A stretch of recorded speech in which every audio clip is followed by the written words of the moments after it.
'Tis the season, my fellow Chibits, la la la la la la la.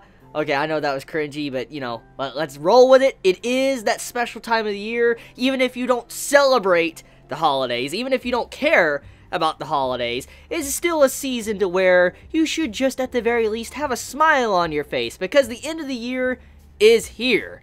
So anyways, it is the first day of the 12 days of anime. So, as you all know, when it comes to the 12 days of anime, each individual day, I want to be picking a moment from either an anime or a manga that really stood out to me amongst 2017. And so that's basically what these videos are going to be. And so, let us begin. So, day one, I think it's very appropriate to just, you know, start everything off with a bang. To start the first day of the 12 days of anime off with a great moment. Was one of the best moments of the year personally to me, and I think many of you are going to agree. The famous Tokyo Ghoul Chapter 125, or correction, Tokyo Ghoul Re Chapter 125. It is the chapter where my boy Kaneki and my girl Toka, they both became a man and a woman. They managed to get it on. Now, I know many of you might say, Chibi, really, of all things, yes, I'm serious, because besides just the fan service part of it, or seeing like a ship actually form, it was a very symbolic chapter. It was probably one of the happiest chapters of this series, because our main character, Kaneki Ken, finally had some form, some grasp of happiness for the first time in the series. And it wasn't that false and fake happiness that he's had throughout the series. Some moments where he smiles, but in reality it's a fake smile. Or when he thinks he's, you know, having fun, but in reality he realizes he's very sad, or he wishes he could have something. For instance, when he was Heisei Sasaki, and he was being like the father figure to the QS. And so chapter 125, I think, is one of the highlights from this year of anime and manga, and is why I actually want to put it first, because it really stood out to me. Tokyo Ghoul is easily one of my favorite series to talk about. I think everybody knows that by now. It is by far one of my favorites, and I know many of you Chibits really love this series as well, and I feel like it's just appropriate to start off with it. So anyways, I have to say right now that what made the actual scene in the chapter for me, besides, you know, them, you know, getting it on, I thought it was just interesting to see how Kaneki, when he actually cried and all that, and Toka was wondering, like, why are you crying?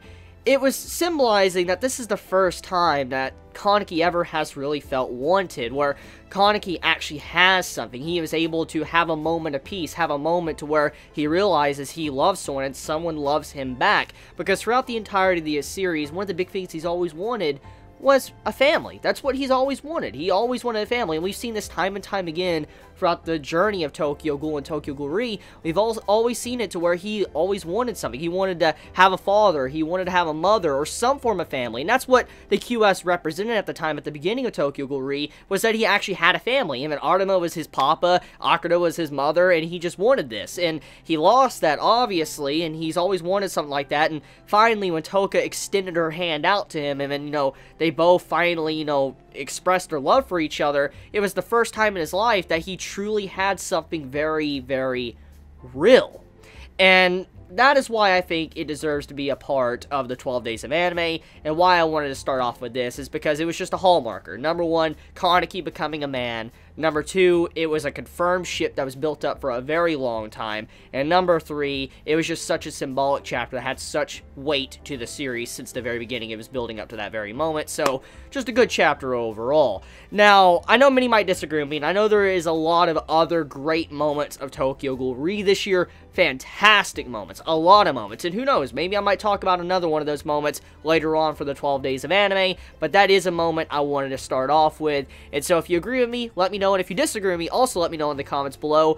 And you guys, thank you very much for watching this video, and links all in the description if you want to check out who else is participating in the 12 days of anime, and, you know, just happy holidays, everybody. Merry Christmas, happy Hanukkah, you know, whatever other holiday you celebrate. Even if you don't celebrate a holiday, I wish you a very good end of the year, and I love you guys. So, with that being said, if you enjoyed my video, please subscribe. If you like this video, please leave a like. And if you don't like the video, well, you know, leave a dislike as well. Now, tomorrow, there will be another, you know, 12 days of anime video, and it's going to be a repeated thing. thing for about 12 days, you know, referencing the title, you know, 12 days of anime. So every single day, I will be going through some of my favorite moments of anime or manga of 2017. So love you guys, please be safe, Chibi out.